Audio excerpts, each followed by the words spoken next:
上跟他的朋友经常来这里玩的，曾经有一个礼拜每天都来。他有没有在这认识女孩子，或者喝完酒之后带女伴走？当然有了，八卦杂志也登了不少了。我不觉得他那玩意有什么不妥。不过他换了新香水，跟他平时用的不一样。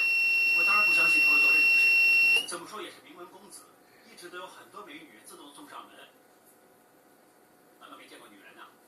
邓太太，认不认识照片里这个女孩？小宝，小宝，过来。我记得有一次筹款晚会，当时我觉得她很清纯，很好，就赞助她唱了一首歌。在12月28号晚上，邓仲轩结婚之前那晚，你儿子是几点回家的？我记得那晚我很累，很早就睡了。我儿子公司那么忙，我怎么会管他几点钟回来，几点钟睡觉？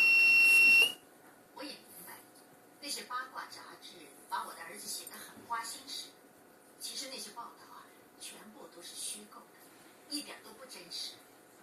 除了筹款晚会那晚见过周院会之外，你们私下有没有联络？没有啊。其实我不太喜欢跟娱乐圈的人来往的。我儿子仲轩很会录，你也知道，我们家也算是有名的，很多人非常接受。其实有很多女明星都向我儿子投怀送抱。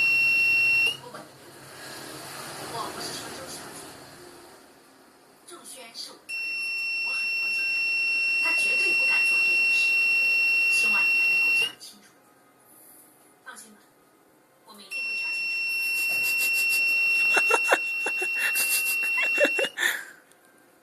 虽然 Emily 喝得很醉，但是我觉得她不太愿意跟这个就搞笑了。